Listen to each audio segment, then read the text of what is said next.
Welcome to Pleasureology Island. I'm Free Thought Steve. Thanks for stopping by.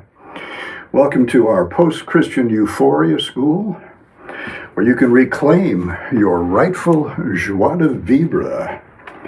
Our motto here is feeling good is the best revenge.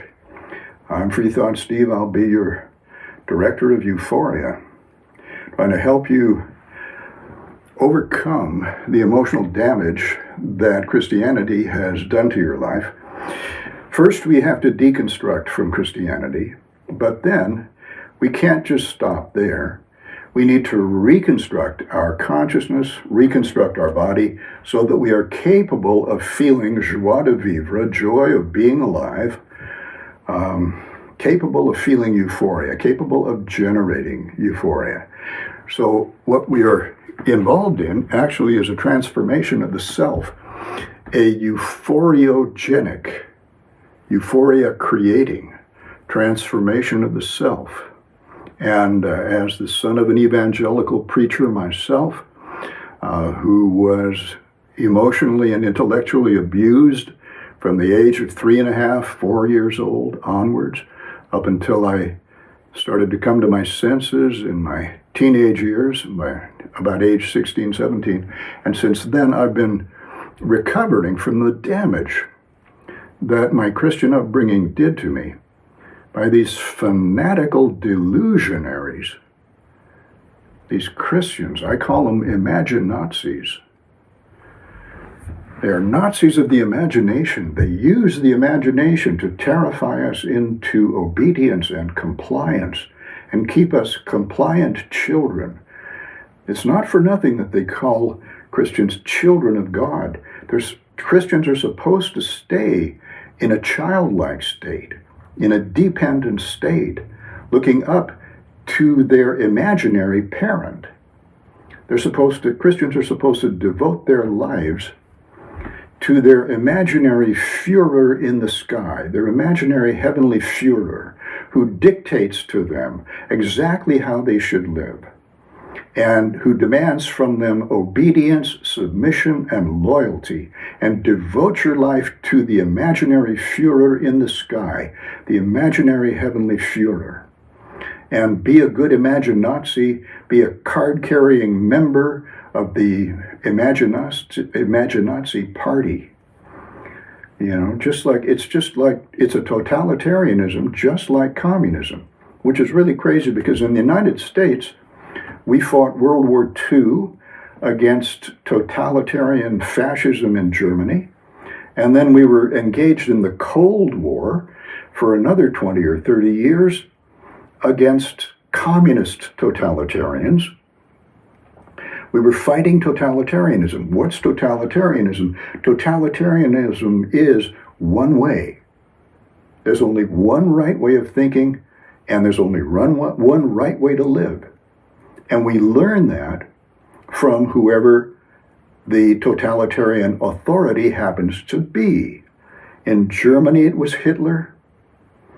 In communist Russia, it was Stalin. And now in Christian Imagine-Nazism, God is the new Stalin. God is the new Hitler. God is the dictator. And of course, he's not really new. He's been dictating to European culture for 2,000 years. European culture has been following the dictates of an imaginary being, an imaginary non-physical being. And people are still being ruled by the dictatorship of the imaginary. And the dictatorship of the imaginary, if it gets into your brain, which it does through Christian childhood indoctrination, Christians are literally mind raping us when we are children.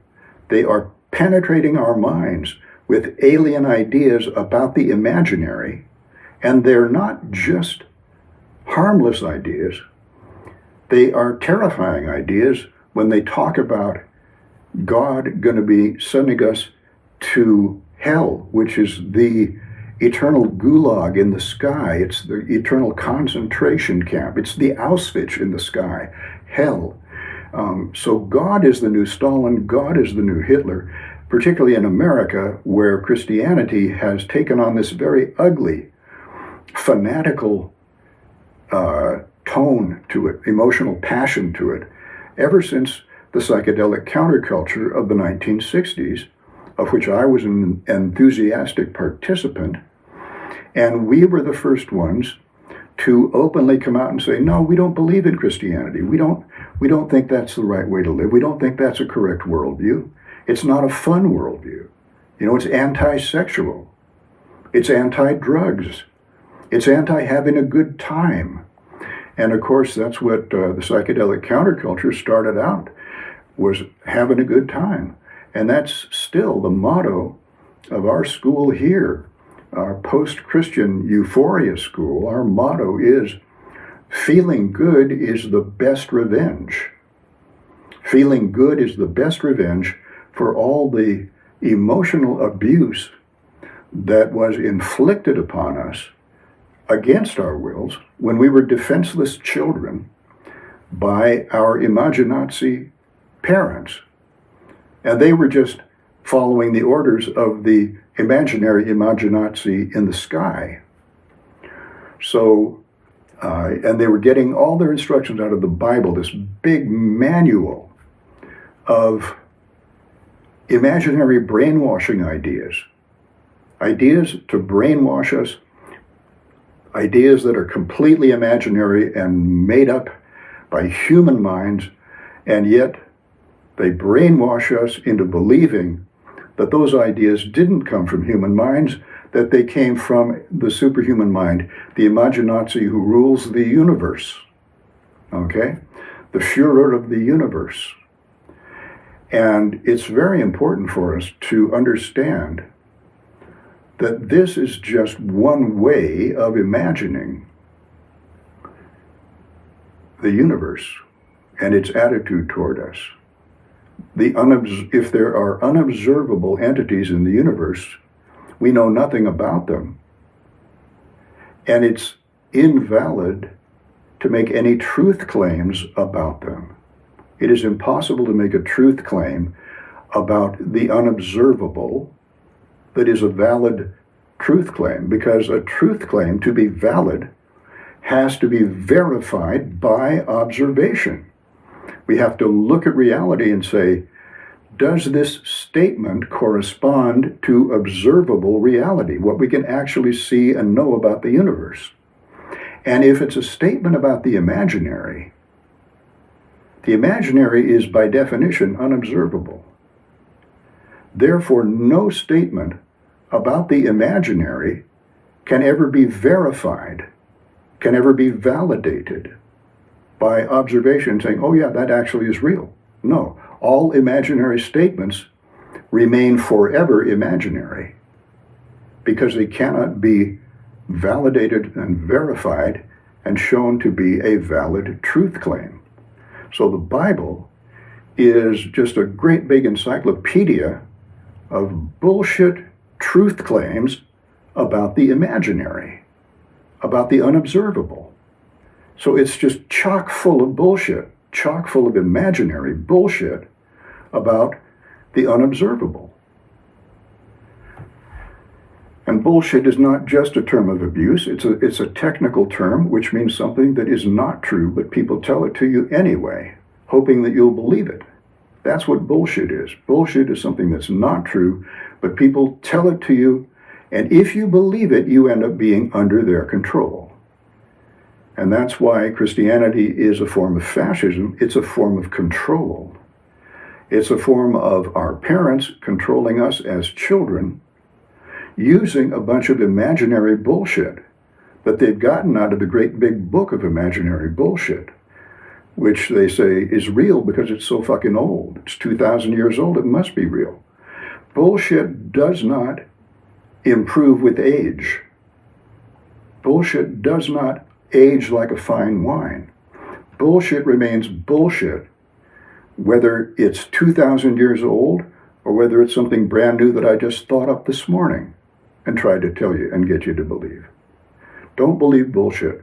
Believe only that which you can validate through observation or through some other human beings having observed the reality of the things to see that reality actually corresponds to whatever the statement is. So, unfortunately, this new, uglier form of Christianity that has evolved since the psychedelic counterculture came out and openly challenged Christianity for supremacy in society as the supreme worldview. And ever since then, Christianity has gotten more militant because it knows that it has been openly challenged and it has to fight back. And realism, in the end, is going to win because people are going to be smart enough to say, yeah, I would rather live realistically and enjoy my life the best I can in a realistic manner rather than submit to the dictatorship of the imaginary.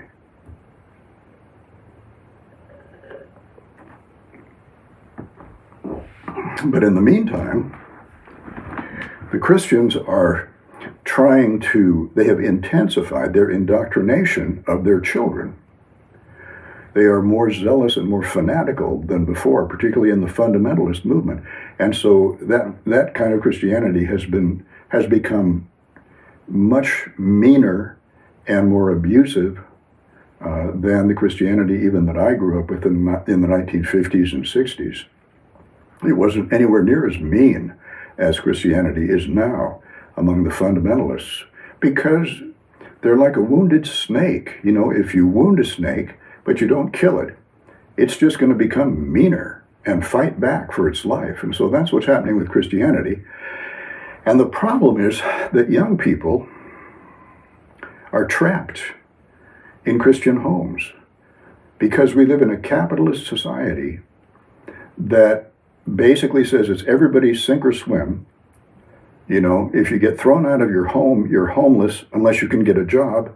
And if you're a teenager, you can't get a job. And besides which, the law says if you're a teenager, you have to live with your parents. Your parents own you until you're 18, according to the law. And even if you get away, you have to find some way to survive.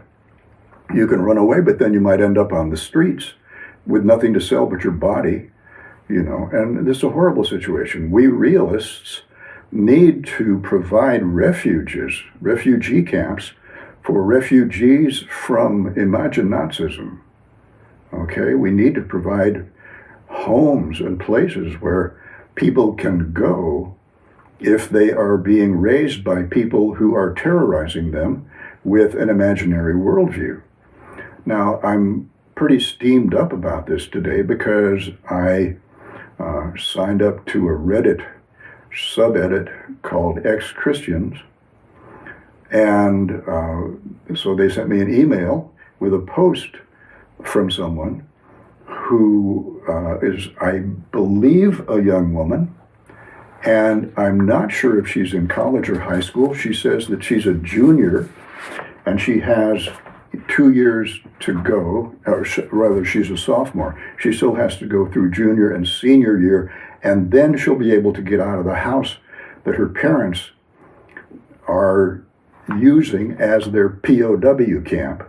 She's a prisoner of war captured by the Christians, and she can't escape until she's 18 or until she finishes college, because she has, in order to pay for college, she has to be able to stay at home. And then her parents can continually supervise her and brainwash her and indoctrinate her and forbid her to not be a Christian. That's what totalitarianism is, when you are forbidden to not agree with the dominant worldview. And that's what a Christian home is. It's a totalitarian social system where the parents say the only permissible worldview in our family is Christianity. And if you don't believe that, then you don't belong to our family. And they may kick you out, or they will punish you in one way or another, or they will make your life hell. And so this, I'm assuming it's a young woman, this young woman is in this intolerable situation, at least it would be intolerable for me, of having to live with fundamentalist Christian fascist parents who are not permitting her to question Christianity at all. She must not question, she must only submit. And that's another characteristic of a totalitarian social system. Obedience and submission are the required virtues. You believe what you are told to believe. The authorities will tell you what to believe, and you just obey and believe it. So she had joined this Reddit group, ex-Christian, I guess it's singular, ex-Christian, and her web name is Mumbling Moron 69, Mumbling Moron 69. And right there, we get a feeling of how sadly her feelings of self-worth have been undermined by Christianity. Because when you read her post, it's clear how intelligent, how smart she is. Her grammar is perfect. Her writing is perfect. You know, her thoughts are clear, but she's all messed up because she's grown up as a prisoner in a Christian POW camp. She says, I suppose this is a goodbye to the rest of you ex-Christians, because I'm going back to Christianity. I'm tired, disillusioned with life, and scared. Even though, when I was a Christian, I used to feel like everything I enjoyed doing was, quote, sinful, and taking my time away from God, and that if I didn't have the Bible on the brain 24/7, I was being a bad follower. Even though I used to feel like everything I was doing was sinful, taking my time away from God, if I didn't have my Bible on the brain all the time, then I was being a bad follower. Nevertheless, I'm going back. Being a bad follower. My wife said when she read this, she said, when did being a follower become a good thing? It's good to be a bad follower of an imaginary system that is terrorizing you. It's good to think for yourself. It's terrible. If what they want is followers, let them find somebody else, for God's sake. I don't want to be anybody's follower. She said, I've always been too scared of pain and suffering, and too scared of never being good enough. So of course, the hell shtick is going to work on me. The whole hell shtick. This is a psychological, emotional strategy that's central to Christianity. You terrify people with imaginary eternal punishment. And because the place where this is supposed to take place is an imaginary place, and the time when it's supposed to take place is an imaginary time after we're already dead, because of that, there's no way to validate that this imaginary truth, this imaginary threat is true. There's no way to invalidate that imaginary threat of hell is true. There's no way to prove it's false. There's no way to prove that it's true, because it's very cleverly an imaginary threat, a threat that lives in the realm of imagination only. Anything that lives in the realm of imagination only, you can never prove that it doesn't exist. You can never prove that it does exist. You can never prove that it doesn't. So the only way out is to simply refuse to believe the imaginary. If something's imaginary, it's not proven true. And I'm only going to believe what has been proven true, what is real, what is observable, what we actually know about reality. That's all I'm going to believe. as a realist.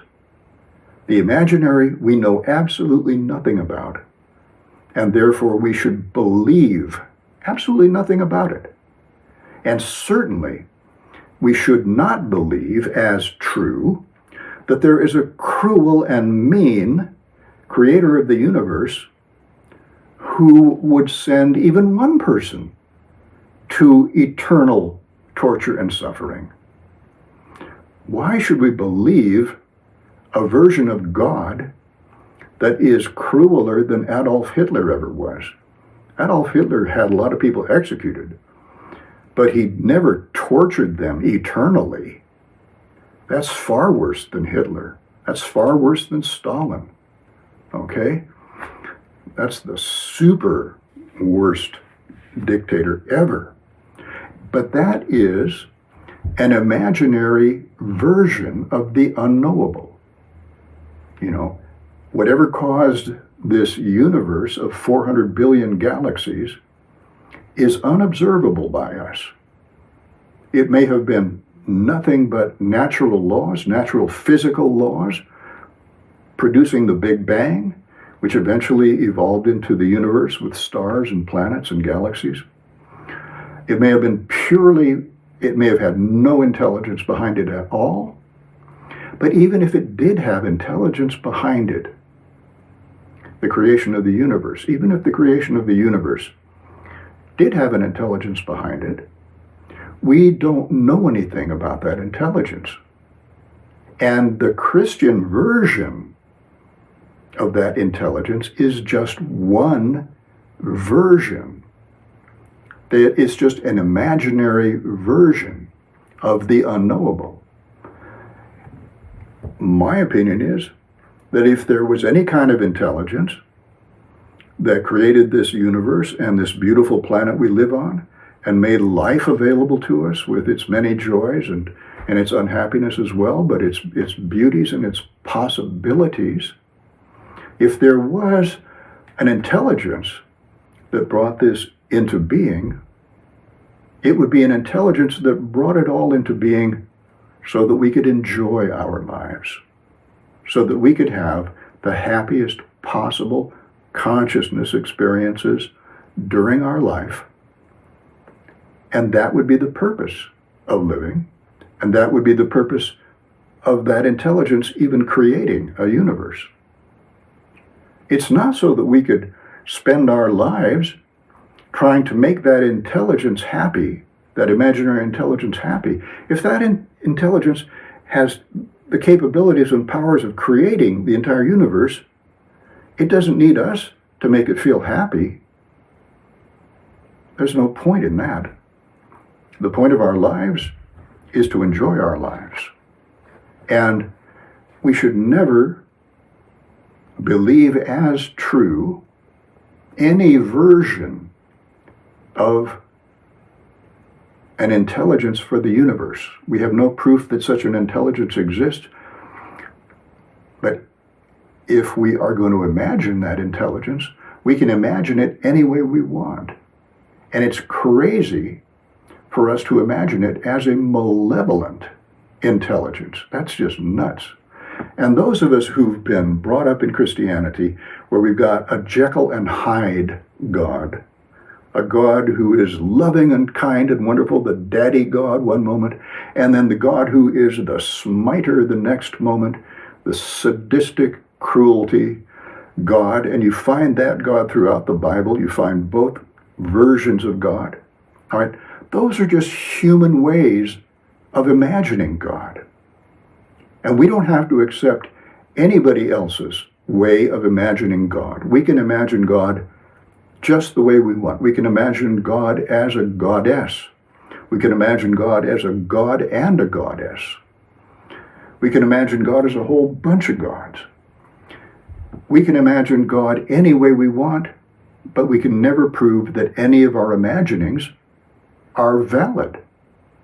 No imagining about the unobservable can ever be proven valid. However, if we've been raised to imagine that our lives and our inner thoughts and our feelings are being supervised constantly by invisible supervisors. And the two main ones being the entire ruler of the universe, the creator of the universe, and the deputy ruler of the universe, okay, God and Jesus. If we've been taught to believe that, even though that is nothing but a human imagining, if we've been taught to believe it as children and not taught that it was just some form of imagining God, if we've been taught to believe that this is the true way that God actually is, because it's written in the great big book of imaginary bullshit about the unknowable, if we've been taught to believe it as true, then it's going to be in our brains. It's going to be in our consciousness. And we cannot pretend that a supervising God is not part of our own imagination. Our own brain's imagination has been taught over and over and over to imagine ourselves being supervised and observed at every minute by a highly critical being who wants absolute perfection from us in every respect. And this is about the most stressful thing that we can possibly imagine, that we have not only our parents supervising us and our teachers supervising us and policemen supervising us and anybody else out there, but we've also got an invisible supervisor who is with us night and day all the time. That is an imaginary construct which, when presented as a truth claim and when believed by us as children as actually true, that is a weapon that embeds itself in our brain and deforms our emotional brain.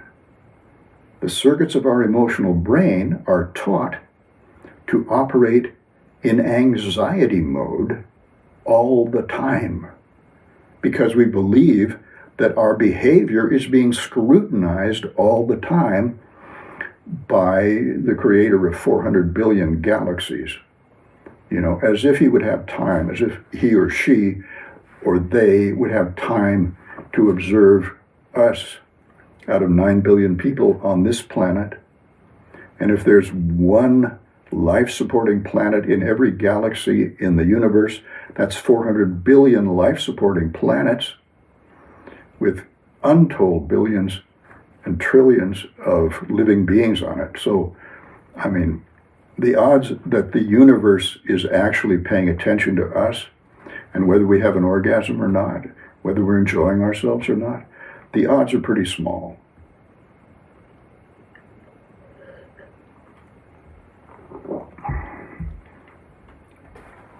But because we have been taught to imagine ourselves being observed and supervised by an invisible observer, it becomes critical. We have only two options then. We can say, okay, there are no observers at all. I refuse to believe there are any observers at all. And I'm just going to block out that imaginary observer from my consciousness. I'm going to repress that imaginary observer, and he's not going to be watching me anymore. That mean God is not going to be watching me anymore. I refuse to believe in that mean God, and I'm just going to act as though that mean God doesn't exist. That creates a division within our consciousness because we're always keeping a portion of our consciousness, that mean God, out of our awareness. And that creates tension, and it constricts our consciousness because we're afraid to allow our consciousness to expand out into the universe because that mean God is still out there observing us. And so we're scared. We sort of hunker down inside our consciousness and pretend we're saying that mean God can't see us anymore. That's one option.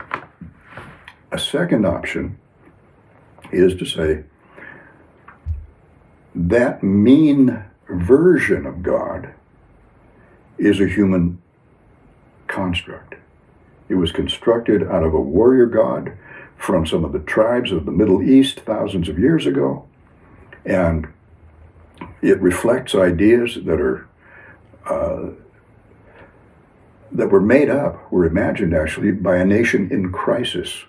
This God is a crisis God because the Jewish nation was in danger of extinction when they were visualizing this God. So that's why this God has a Jekyll and Hyde personality. They believed that if they pleased the God would bless them. But if they disobeyed the God would punish them by letting their foreign enemies conquer them. And since the foreign enemies had been conquering them and had conquered them and deported them to Babylon, they believed that their God was angry with them for disobeying him. And they are the people who believed they were being punished by their God. They're the people who wrote the great big book of biblical bullshit. Okay? They were people feeling guilty and frightened and scared of their God because they believed their God was punishing them. Their God wasn't punishing them. They just happened to live in the wrong place. They lived right in the center of the main crossroads between Egypt and Mesopotamia. And so naturally, foreign enemies were going to be overrunning them all the time. And the fact that they were able to have an independent kingdom for a couple hundred years was only possible because there was a power vacuum, and neither Mesopotamia nor Egypt was strong enough to conquer them for a few hundred years. But then that ended when the Assyrian Empire arose in Mesopotamia and swept over the northern kingdom of Israel. And then about 100 years later, the Babylonian Empire, also from Mesopotamia, swept over the southern kingdom and took the people off to Babylon. And so they believed they were being punished by God. They weren't being punished by God. They were just a tiny country in the way of large countries with huge war machines. They weren't being punished by God. They were being absorbed into human empires by militaristic human beings and huge armies. But anyway, that's why they've got this Jekyll and Hyde God who they believed would reward them if they were obedient and punish them if they were disobedient. And of course, that's the same dynamic that goes on in Christianity, where Christians are taught that God will punish them if they're disobedient and will reward them if they're obedient and if they believe everything they've been told by the imaginazis who are raising them. So one alternative strategy we can use is to say, okay, there's no reason I should believe anything that those people in the middle of a chaotic situation thousands of years ago believed about the unknowable. I can believe what I want about the unknowable. I can believe what I think is really true about the unknowable. And I think what is really true about the unknowable is that if any intelligence exists, that it is well disposed towards us. It has given us a beautiful planet to live on. But we should not expect that unknowable being, even if it exists, to solve our problems for us. If we look at human history, it's clear that it is human beings alone who are causing happiness and unhappiness at different times, depending upon whether they're fighting with each other and having a war in trying to conquer each other, or whether they're living in peace with each other. It's up to the human beings to decide that. That's not happening because of some imaginary unknowable being. That's happening because of real human behavior. And so what has to happen is we human beings have to really learn how to get along together and cooperate with each other and respect each other on an egalitarian basis. where we're all equal and nobody says I'm more equal than other people. But we all recognize we're fellow human beings and we need to learn how to share the planet together the best we possibly can. So the other strategy is to deliberately imagine gods as if they really existed, and the kind of gods that we would be if we were gods. If we are good-hearted people, benevolent people, we should expect our gods to be just as good-hearted and benevolent as we are. And so we should imagine gods who love it when we're happy and who are sad when we are unhappy.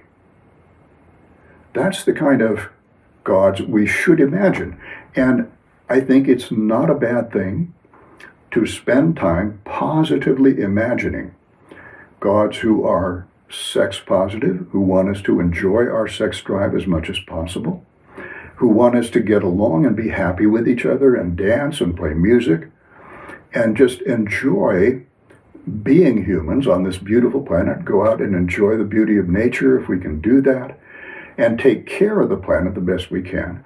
And as long as we are doing that, as long as we are creating happiness, and that's our intention, is to create as much happiness as possible, we should imagine gods who are looking down upon us benevolently and favorably because we are trying to create happiness rather than unhappiness, including sexual happiness.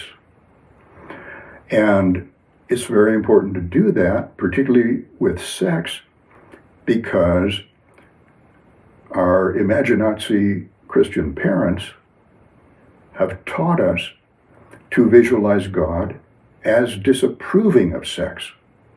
And so that ruins our sex lives when we feel guilty and anxious and ashamed of ourselves for being sexual. In order to change those feelings, we have to change the version of God that we visualize.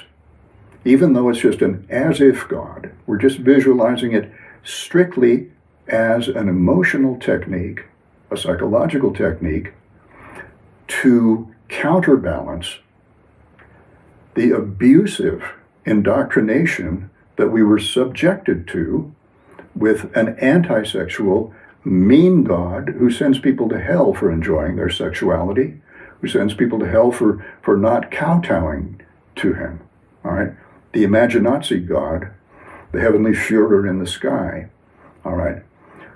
Since we've got that in our brains from an early age, we need to be able to have a counter imagination, a counter imaginary picture of God, which is a sex positive God, not a sex negative God, which is a pleasure positive God, a God who just wants us to have a good time and enjoy ourselves.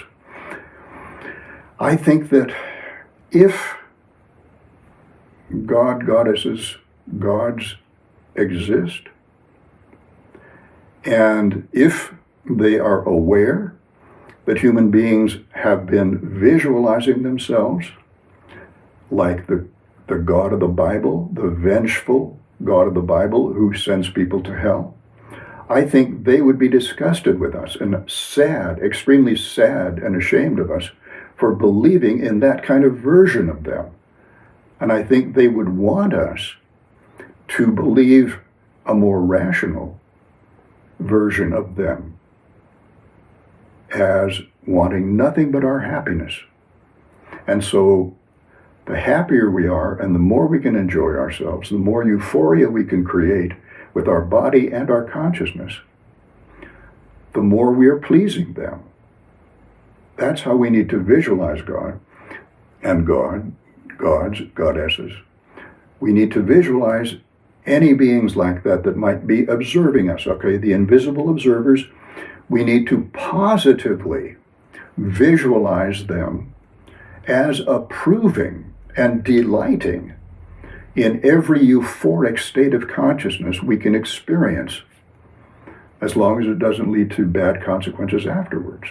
We have to be realists about this, because we're not just trying to please these as if imaginary pleasure positive gods, we're actually trying to please ourselves. We're trying to lead our own lives with as much happiness as possible. And that means being realistic about the realistic risks of like sexual behavior. Risks of pregnancy and STD, those are real risks.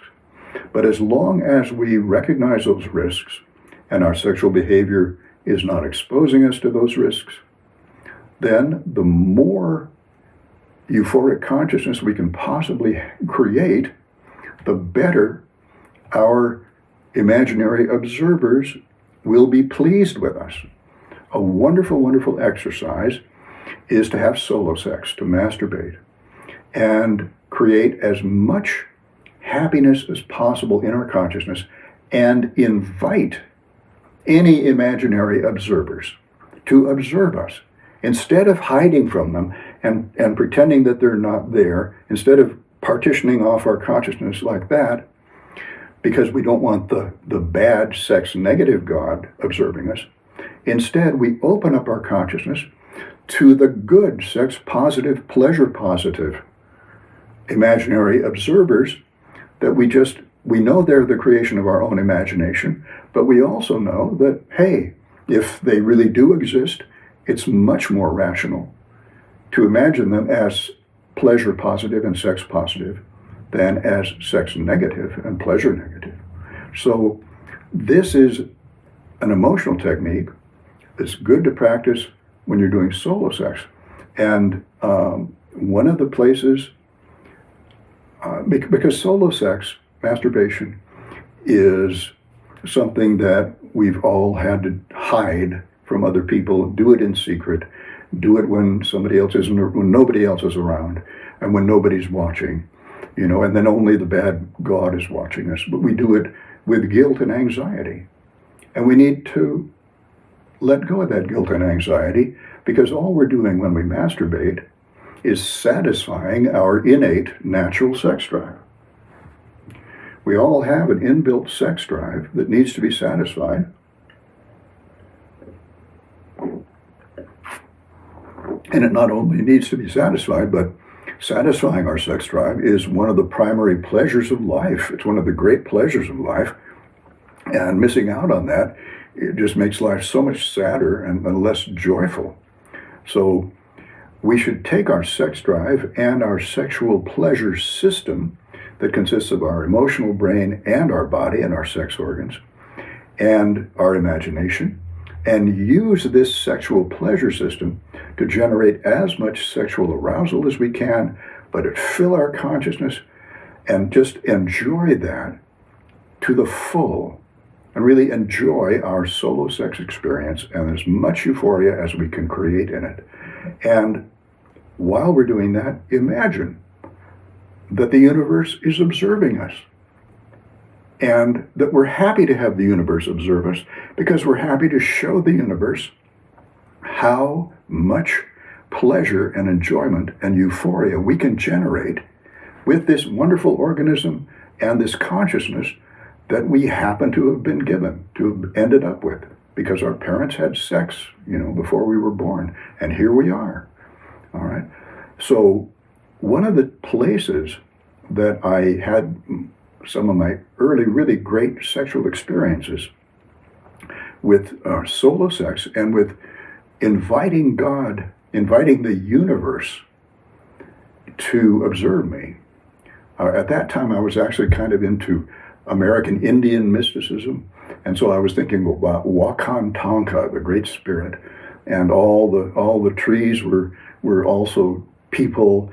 I was out in the forest, you see. This is what was fun. It was an outdoor experience, and I think everybody should have an outdoor solo sex experience, many of them if possible. I was up in the Sierra Nevada mountains near a place called Pinecrest Lake. There was a little conference center out in the woods there where I was going to a drama camp for 6 or 8 weeks that summer. And we lived in, the guys lived in little cabins. The young women lived in one big main conference house a two-story building with lots of little rooms, and so all the girls stayed there, and the guys were out. Six of us or four of us to a cabin, I guess. 2 double bunk beds, I think, to the cabin. 4 of us, I guess. And so there wasn't much privacy to masturbate, and this wasn't easy on me because I had just had my first experience of a studio apartment, which is like the greatest thing ever. A studio apartment is like this little tiny apartment just made for one person. You've got one room that's just a bedroom and living room, and it's just an ordinary dorm-sized room, and then there's a tiny kitchenette and a little bathroom. And that's all you need, you know? And you're totally self-contained, and you don't have a roommate to worry about busting in on you when you're having solo sex. So you can have solo sex anytime you want. I used to sleep naked for the first time in my life. I would sleep without pajamas, and then in the morning I would wake up, get out of bed naked, go to my little portable stereo record player, LP records, and put on a record of Joe Cocker and Mad Dogs and Englishmen, a live rock concert. And I would dance naked around my little room to 2 sides of that record just to get myself going in the morning and feel completely free. Dancing completely naked, nobody going to bust in on me, and just have a great time. But then, now I'm at this summer drama camp, and there's like, 4 of us to a cabin, and so masturbation is really not that easy. So during the day, when it was kind of middle of the afternoon, early afternoon, and we were kind of taking a rest, we'd finished our morning classes, and we weren't yet going to our afternoon rehearsals, so we had a few hours to spare in the middle of the day. So I went exploring out around the conference center. It was a beautiful pine forest all around us, and you could walk down the hill, and here was this lovely stream running by. It was uphill was in that direction, and the stream was running down like that. Beautiful stream and woods all around, and there was a trail by the stream, and I followed the trail upstream a ways. And as I was walking, the beautiful trees and everything around me, and the birds singing, the sun shining, I saw this big rock, a boulder, a huge boulder, on the side beside the stream. And I mean, it was as big as my little studio apartment back at the college was. It was really tall. It was like 15 feet tall, and maybe equally wide, 50 feet wide and 20 feet that way, big rock like that. And so I went around the backside of the rock, and it turned out the backside of the rock was kind of in terraces that were easy to climb up and get to the top. And you could get to the top, it was perfectly flat there, and you could look out. The trail was down there, the stream was down there, you could look out at all the woods around there, and then there was just hillsides on both sides, and you couldn't see any buildings at all from there. No buildings could see me standing on that rock.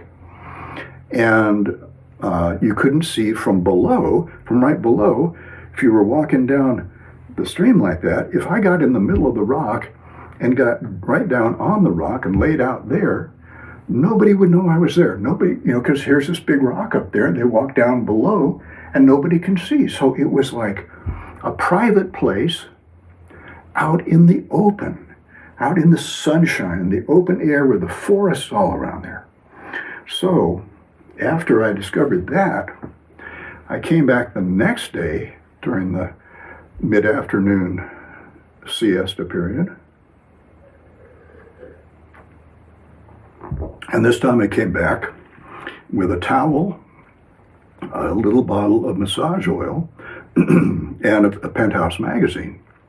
My entire solo sex set kit, basically. And went around the back of the rock, got up on top of the rock, spread out the towel, nice beach towel, spread it out on the rock in the sunshine, took off all my clothes, got completely naked there, laid out in the sunshine, sun overhead, and got out my massage oil and my magazine and had solo sex there, enjoyed myself as long as I wanted. And I enjoyed myself being out in the open air.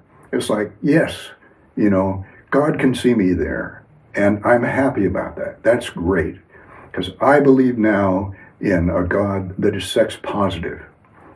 At that time I hadn't discovered agnostic realism yet. I didn't understand that, nobody knows anything about God, but I had sort of adopted a pantheistic idea of God. And so I had a sex-positive God in my imagination, and I just loved masturbating out there in the open air in the sunshine. And it just was so liberating to share my masturbation with the universe and not feel ashamed of it at all. This was a good step in overcoming the sexual shame that had been built into me by my Christian upbringing.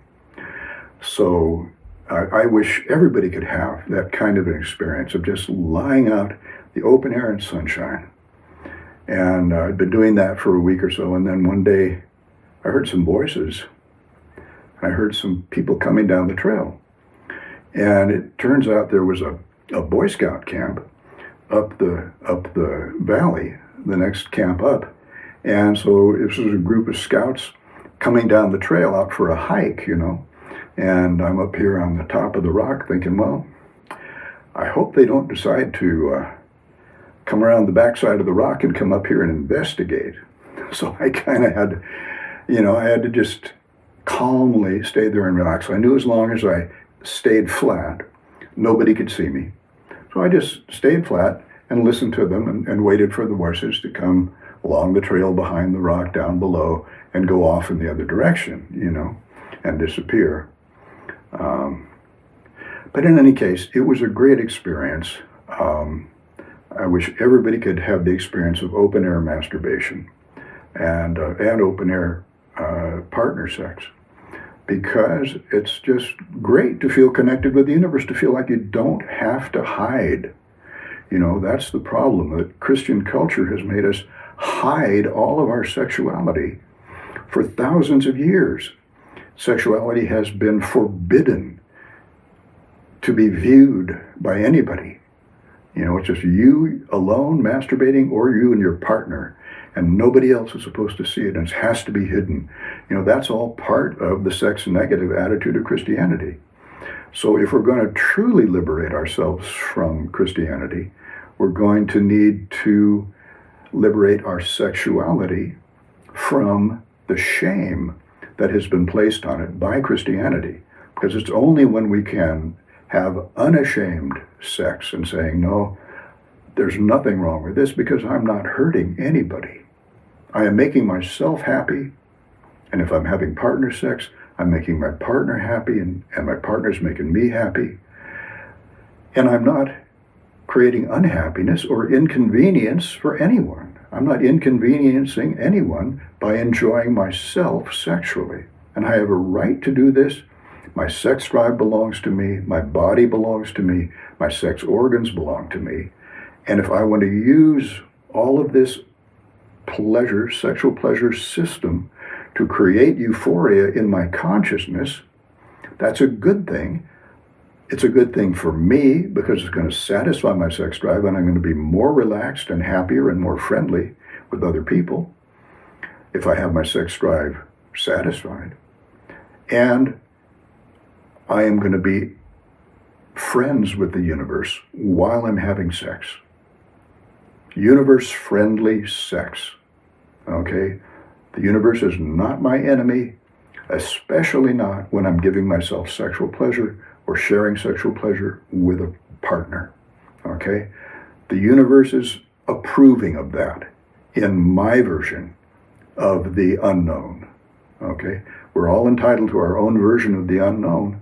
No one has a right to impose their version of the unknown on someone else.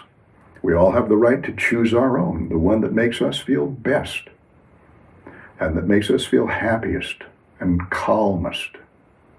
And I think a sex-positive view of any potential intelligences that might exist in the universe, a sex-positive view of them helps us relax and helps us not be ashamed of our sexuality, helps us enjoy our lives as much as possible. But I'll talk about that next time, and I will also continue with this letter from the person on Reddit, the young woman who decided to go back to Christianity, it turned out that she decided that at a low point in her emotional life, in a couple of days she was feeling better, and she posted a second letter explaining why she had done that in the first place, why she had chickened out and was going to go back to being a Christian, and how she had come to her senses, and what she believes is actually really true. Okay, I'll talk to you about that next time. Thanks for listening.